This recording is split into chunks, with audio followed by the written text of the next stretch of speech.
నమస్తే friends, please subscribe my channel Swapna vlogs. మేము ముందుగా భద్రాచలం వెళ్ళాము. భద్రాచలం వెళ్ళినప్పుడు గుడి ముందల ఫోటో ఇది భద్రాచలం పద్మశాలి సత్రంలో. ఇది గుడి లోపల కార్తీక మాసంలో కాకుండా ఎప్పుడైనా మనం ఎప్పుడు వీలైతే అప్పుడు కార్తీక దీపాలు వెలిగించవచ్చు. ఇక్కడ ఆవులకు గరిక గడ్డి అంటారు కదా, అది వేస్తున్నాము. ఇక్కడ ఆవు అనేది ఆవులో మనకి అన్ని దేవతలు ఉంటారు అని అంటారు. అన్నవరం గుడిలో ఇలాగా మేము ఆవు నెయ్యి దీపాలు వెలిగించాము. మీరు ఎప్పుడైనా గుడికి వెళ్ళినప్పుడు రూమ్స్ అనేది ముందే బుక్ చేసుకోండి. ఏ టైంలో వెళ్ళినా కానీ మీరు ముందుగా బుక్ చేసుకోవడం మంచిది. ఎందుకంటే అక్కడికి వెళ్ళి మనం గుడికి వెళ్ళినప్పుడు టెన్షన్ పడకుండా ఉండాలంటే ముందుగా మనం రూమ్స్ బుక్ చేసుకుంటే మనకి టెన్షన్ అనేది ఉండదు. ఎప్పుడైనా ఏ టైంలో అయినా రూమ్స్ బుక్ చేసుకోవడం అనేది చాలా చాలా ముఖ్యమైనది. ఎందుకంటే మనకు కంఫర్ట్ ఉంటేనే కదా మనం ఏదైనా గుడికి వెళ్ళినా ఎక్కడికి వెళ్ళినా ప్రశాంతత అనేది దొరుకుతుంది. కాబట్టి అలా చేయండి.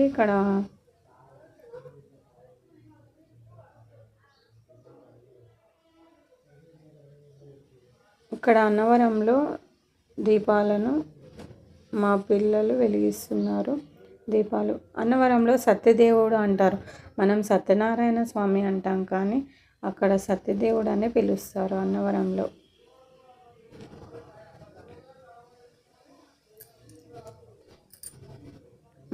మేము భద్రాచలం తర్వాత అన్నవరం తర్వాత విజయవాడ వెళ్ళాము.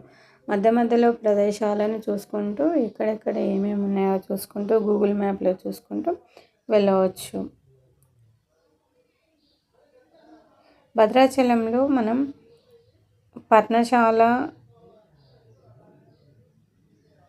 పర్ణశాలను చూసాము. ఆ క్లిప్స్ అనేది మిస్ అయినాయి. పర్ణశాల రాకముందు సీతమ్మ చీర అనేది ఆరేసిన వాగు అనేది ఉంటుంది. అక్కడ పసుపురాయి అనేది అక్కడ ఉంటుంది. అక్కడ దర్శించుకున్న తర్వాత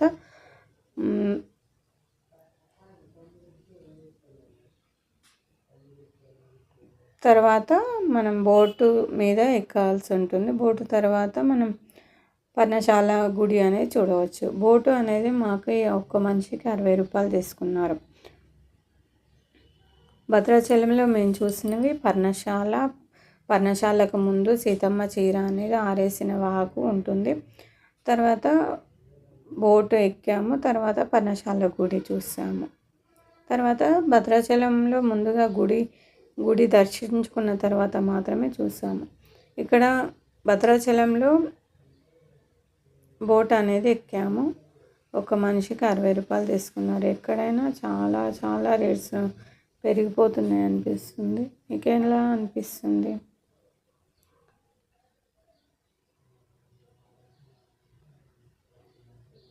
ఈ బోట్ అనేది ఒక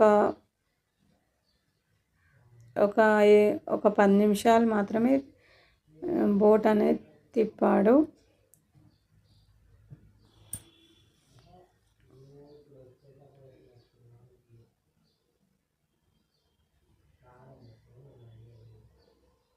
బోట్ అనేది ఇలా ఒక్కసారి మాత్రమే తిప్పాడు. చాలా చాలా బాగుంది. మీరు ఎప్పుడైనా వెళ్ళినప్పుడు మధ్య మధ్యలో ప్రదేశాలు చూసుకుంటూ వెళ్ళండి. మేమైతే భద్రాచలం తర్వాత అన్నవరం వెళ్ళాము. అన్నవరం తర్వాత విజయవాడ తర్వాత నేరుగా మా ఇంటికి వచ్చేసాము. అలా ప్లాన్ చేసుకున్నాం మేమైతే. చాలా చాలా బాగుంది ఈ ట్రిప్ అనేది. మీరైనా ఎప్పుడైనా జీవితంలో ఒకసారైనా కానీ అప్పుడప్పుడు మనం దేవాలయాలకు దర్శనం చేసుకుంటుంటే మనసు అనేది ప్రశాంతంగా ఉంటుంది. చాలా చాలా బాగుంది. మీరు ఎప్పుడైనా ఇలాగే ప్లాన్ చేసుకొని తీర్థయాత్రలు వెళ్తారా లేదా? కామెంట్ సెక్షన్లో చెప్పండి.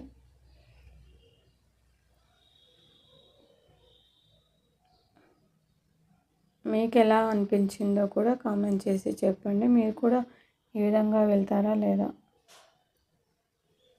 బోట్లో అనేది మొదటిసారి వెళ్ళినప్పుడు నాకు కొంచెం భయంగానే అనిపించింది, కానీ చాలా చాలా బాగుంది.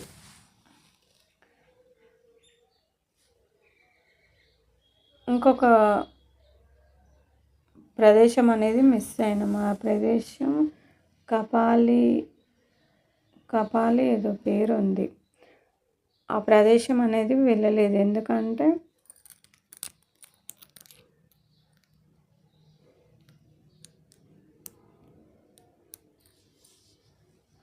కొన్ని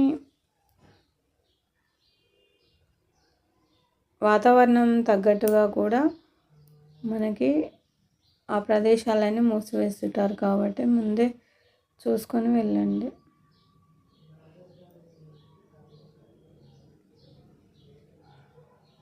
ఇది అన్నవరంలో మేము ఉన్న సత్రంలో చూపిస్తున్నాను. లోపల వ్యూ అనేది ఈ విధంగా ఉంది. చెట్లు ఈ విధంగా ఉన్నాయి.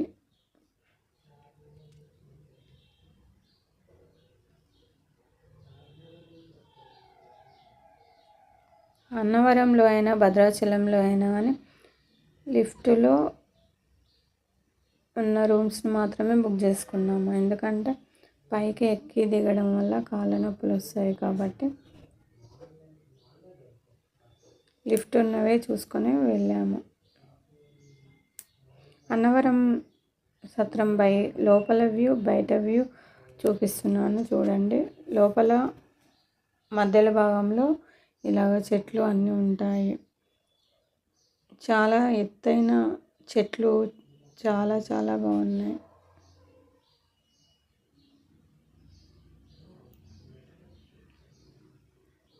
ఇక్కడ బయటి వ్యూ అనేది ప్రదేశం అనేది చూపిస్తున్నాను.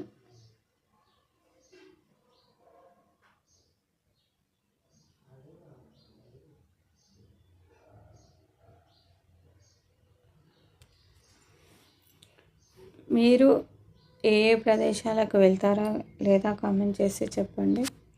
చాలా చాలా బాగుంది. చాలా చాలా జీవితంలో ఒకసారైనా అప్పుడప్పుడు తీర్థయాత్రలు వెళ్తే మనసు అనేది ప్రశాంతంగా, ఇంట్లో ఎప్పుడైనా సమస్యలు ఉన్నప్పుడైనా కానీ వెళ్తే మనం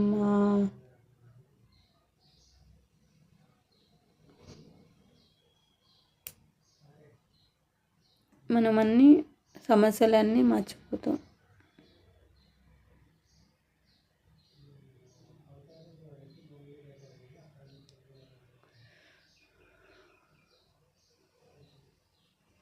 బయట అన్నవరంలో బయట సత్రంలో ఇలాగా దేవుణ్ణి అలంకరించి పెట్టారు. చాలా చాలా బాగుంది. మీకు ఎప్పుడైనా మీ ఇంట్లో కూడా ఈ విధంగా ఎవరైనా ఇలా ట్రై చేయండి. ఇలా చేయించుకోవాలంటే పూజా మందిరాన్ని ఇలా చేయించుకుంటే డిజైన్ చాలా బాగుంది. ప్రతి దగ్గర డిజైన్ స్టిక్కర్స్, ముగ్గుల స్టిక్కర్లు అనేది చాలా బాగా పెట్టారు. ఇది అన్నవరం లోపల గుడి లోపల ప్రదేశం. ఇక్కడ అరటిపండ్లు బాగా, చక్కెరకేళి అరటిపండ్లు చాలా చాలా ఎక్కువగా అమ్ముతున్నారు. ఇక్కడ కొబ్బరికాయలు, అరటిపండ్లు అనేవి చాలా ఫేమస్ ఉంటాయి. ఎక్కడ చూసినా సత్యదేవుడు అనే పిలుస్తారు. ఈ అన్నవరంలో మనం సత్యనారాయణ స్వామి అంటాం, కానీ సత్యదేవుడు అని పిలుస్తారు. అక్కడ లోపల ప్రదేశం ఈ విధంగా ఉంటుంది. అంతా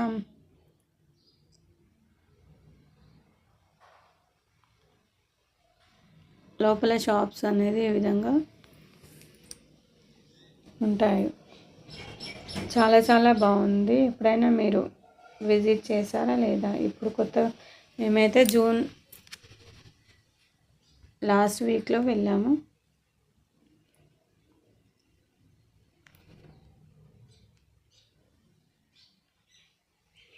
పనసపండు చెట్టు ఎప్పుడైనా చూసారా మీరు? పనస చెట్టు అనేది ఈ విధంగా ఉంటుంది. పనసకాయలు అనేది ఈ విధంగా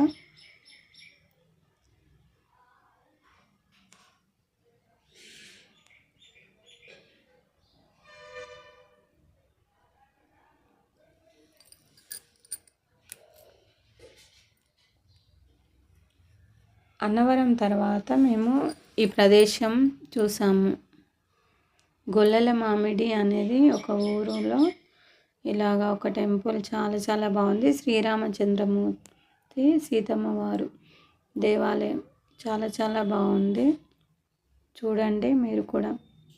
ఇలాగా ఉంటుంది కోదండరామ దేవస్థానం గొల్లల మామిడి అని ఇలా ఈ విధంగా ఉంటుంది.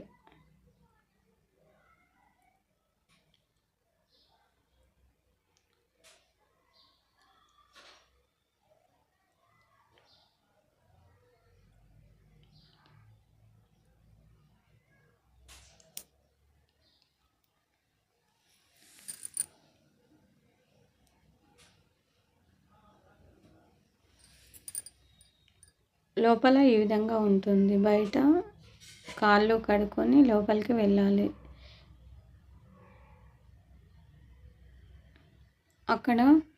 అక్కడైనా ఎక్కడైనా అన్నదానం అనేది మనం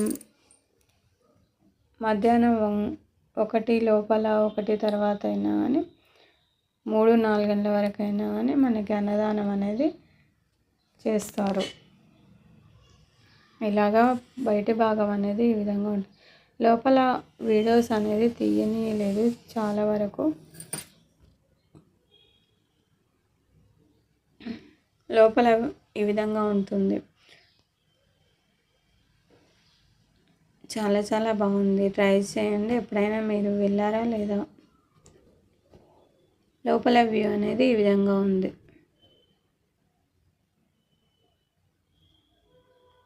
పైన అద్దాల మేడ అనేది ఉంది. అది కూడా చూపిస్తాను. అద్దాల మేడ అనేది శ్రీశైలంలో కూడా అద్దాల మేడను ఎప్పుడైనా చూసారా లేదా? అద్దాల మేడ అంటే అద్దాలు మాత్రమే ఉంటాయి. కాకపోతే దేవుళ్ళు అనేది మనకు వెనుక భాగం లోపలి భాగం అన్నీ కనిపిస్తాయి. చాలా చాలా బాగుంటుంది అది కూడా. తర్వాత కొబ్బరికాయ కొట్టేసి అక్కడ ప్రసాదం తీసుకొని ఇక్కడ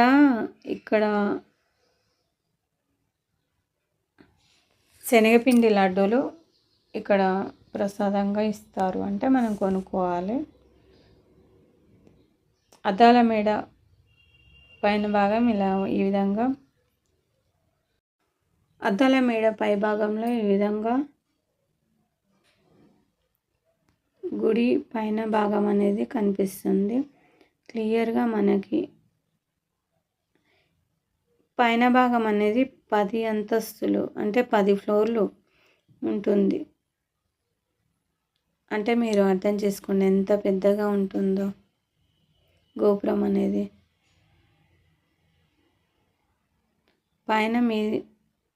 పైన భాగం అనేది పైన ఫ్లోర్లో నుంచి వీడియో తీస్తే ఈ విధంగా క్లియర్గా మనకి అంతా గోపురం అనేది కనిపిస్తుంది. అద్దాల మేడలో ఇలా చూపిస్తున్నాను. పైకి మెట్లు ఉంటాయి.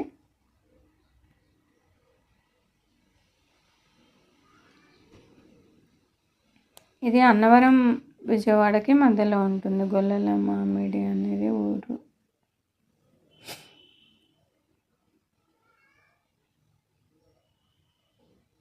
పైకి మెట్లు అనేది చాలా ఎత్తుగా ఉన్నాయి. చాలా చాలా ఎత్తుగా ఉన్నాయి.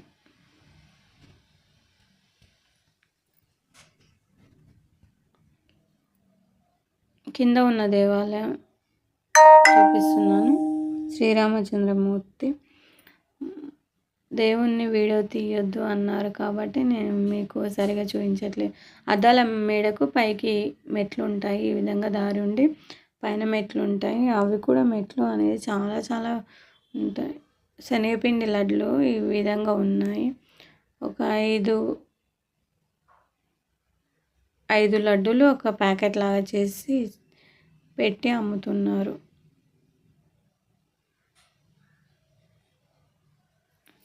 శనగపిండి లడ్డూలు ఈ విధంగా ఉన్నాయి. తర్వాత పైన అద్దాల మేడ చూపిస్తాను. పైన మెట్లు అనేది చూడండి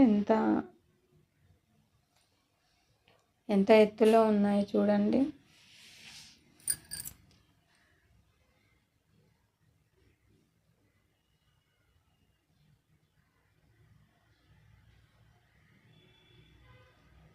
మెట్లు అనేవి చాలా ద్వారంపూడి రామచంద్రమూర్తి అనేవారు కట్టించారేమని కనిపిస్తుంది. చాలా అందంగా చాలా చాలా బాగుంది. ఎప్పుడైనా వెళ్తే చూడండి. అద్దాల మేడ అంటే అద్దాలు మాత్రమే కనిపిస్తాయి చూడండి. శ్రీరామచంద్రమూర్తి పట్టాభిషేకం. శ్రీరామచంద్రమూర్తి ఆంజనేయ నామమును రత్నములతో అని ఇలాగ రాసుండి ఇలాగ చూపిస్తారు. చాలా చాలా బాగుంది. చూడండి ఎప్పుడైనా మీరు వెళ్ళినప్పుడు. పైన అద్దాలు ఉంటాయి, కింద అద్దాలు ఉంటాయి. ఈ విధంగా అద్దాలు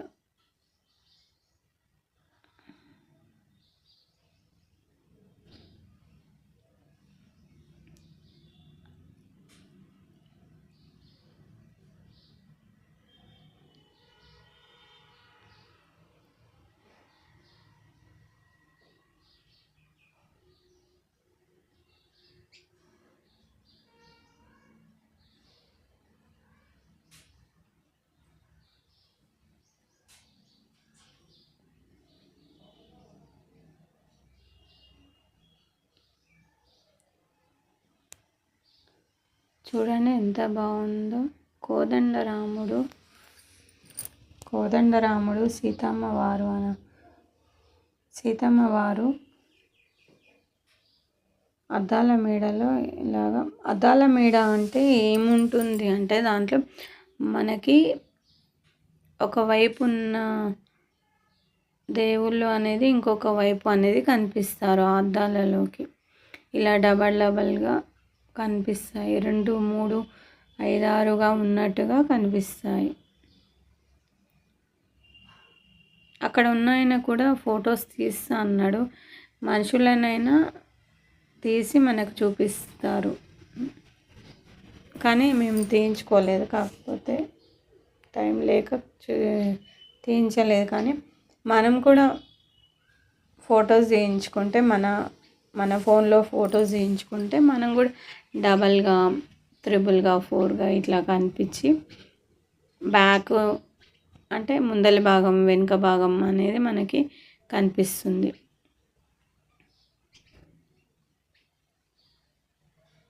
పైన భాగం అనేది మొత్తం 10 అంతస్తుల వరకు ఉందంట. మా పిల్లలు పైదాకా వెళ్ళారు. ఎక్కి పైన గోపురం అనేది వీడియో తీశారు, కానీ నేను ఎక్కలేకపోయినా. చాలా చాలా హైట్గా, చాలా ఎత్తుగా మెట్లు అనేది ఉండడం వల్ల ఒక అంతస్తు మాత్రమే ఎక్కిన తర్వాత ఎక్కలేకపోయాను. కాకపోతే మా పిల్లలు పైనకి ఎక్కి 10 అంతస్తుల వరకు ఎక్కి వీడియోస్ని తీశారు. చాలా చాలా గోపురం అనేది చూడడానికి మనం జీవితంలో ఒక్కసారైనా ఇలాంటివి చూడాలి అనిపిస్తుంది.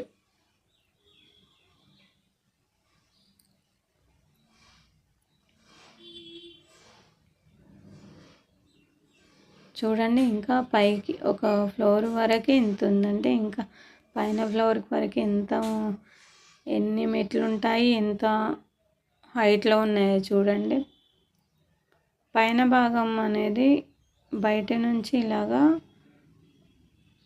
గోపురం అనేది ఈ విధంగా కనిపిస్తుంది. చాలా చాలా బాగుంది. వ్యూ అనేది ఇలాగా ఉంది. చాలా చాలా బాగుంది.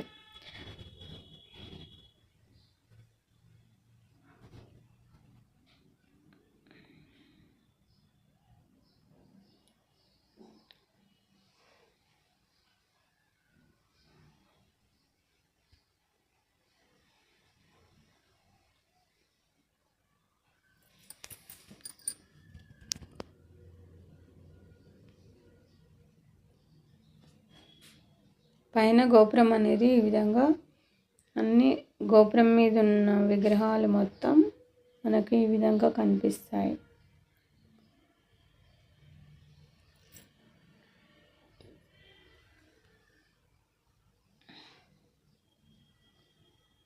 గోడల మీద చాలామంది ఇలాగా పేర్లు రాసి పెట్టారు.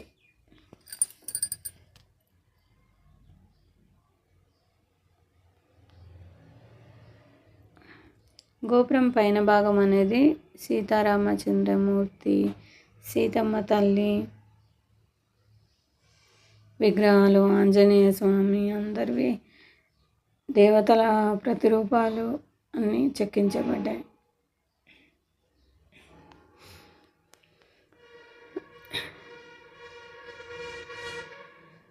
పైన 10 అంతస్తుల వరకు కాబట్టి చాలా చాలా మెట్లే ఉన్నాయి.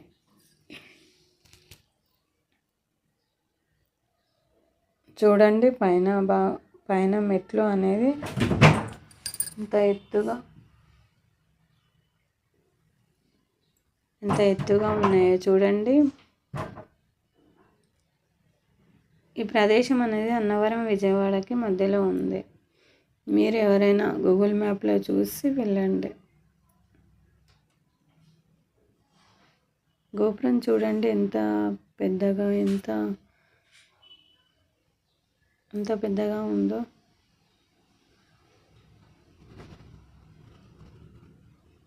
చూస్తేనే కళ్ళు తిరుగుతాయి అన్నట్టుగా మనకి పైన ఉండి చూస్తే అలాగా అనిపిస్తుంది.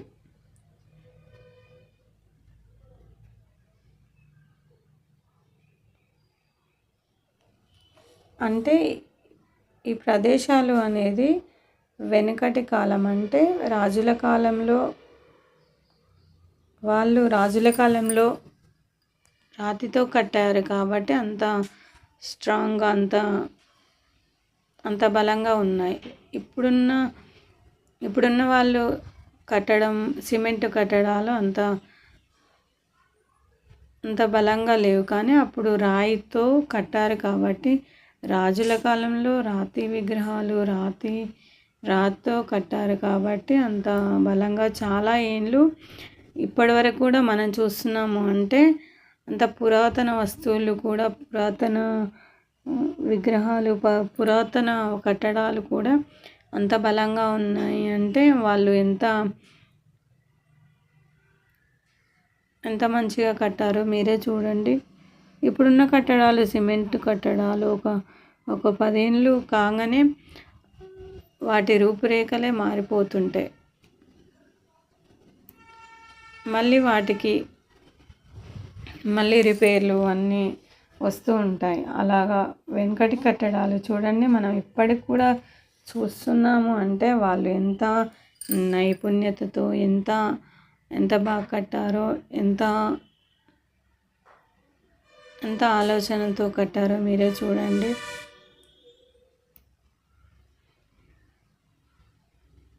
అంటారు కదా, గోల్డ్ ఈజ్ గోల్డ్ అంటారు కదా. అంటే వెనకటి కాలం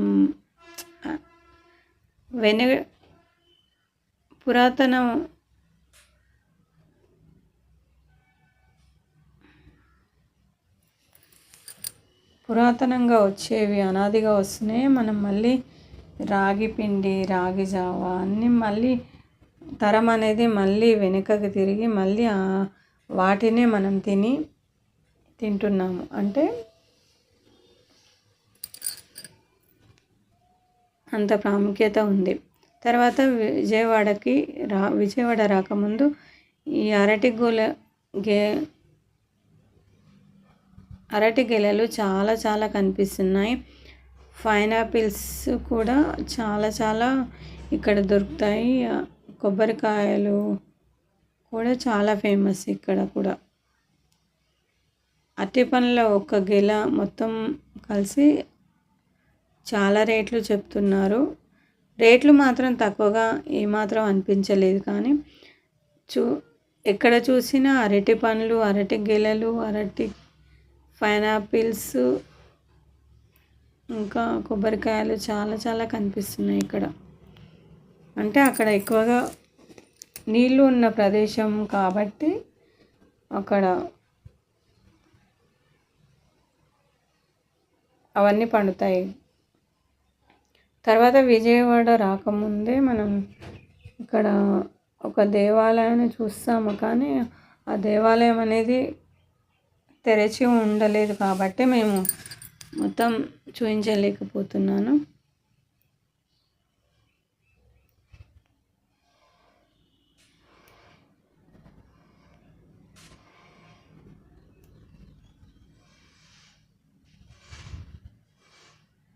ఇలా బయట ప్రదేశం అనేది ఈ విధంగా ఉంటుంది.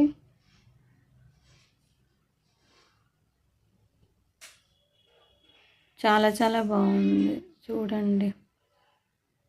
ఇక్కడ సువర్ణ మందిరం అని రాసింది. తర్వాత మేము విజయవాడకు వెళ్ళాం. విజయవాడలో అమ్మదయ ఉంటే అన్నీ ఉన్నట్లే అని కొటేషన్ చాలా చాలా బాగుంది. మీరు ఎప్పుడైనా చూసారా లేదా? అంటే అమ్మదయ విజయ దుర్గమాత అనేది అమ్మదయ ఉంటే మనం ఏ పని చేసినా నిర్విఘ్నంగా మనం ముందుకు వెళ్తామని అర్థం. విజయవాడలో బ్రిడ్జి చూసాము.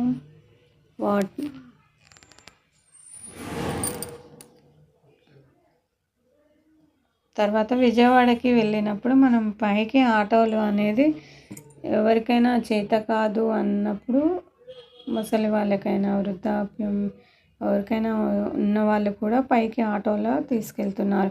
ఫ్రీగానే ఆటోలు బస్సులు తీసుకెళ్తున్నారు పైకి. అన్ని వసతులు కూడా చాలా చాలా బాగున్నాయి. దర్శనానికి కూడా లిఫ్ట్ కూడా ఉంది. మీరు ఎవరైనా మేము వెళ్ళలేము పైకి దర్శనానికి అన్ని మెట్లు ఉన్నా అని అనిపిస్తే కూడా పైకి దర్శనానికి కూడా లిఫ్ట్ ఉంది. ఇంకా మేము వెళ్ళినప్పుడు దర్శనం అయిపోయిన తర్వాత కరెక్ట్గా 7:40కి మేము దర్శనం చేసుకున్నాము. తర్వాత దర్శనం అయిపోయిన వెంటనే అక్కడ అన్నదానం చేస్తుంటే, గుడిలోనే అన్నదానం చేస్తుంటే తిన్నాము. అక్కడ కట్టె పొంగలి టమాటా చట్నీ వేశారు. చాలా చాలా టేస్టీగా ఉంది. మీరు ఎప్పుడైనా తిన్నారా లేదా కామెంట్ సెక్షన్లో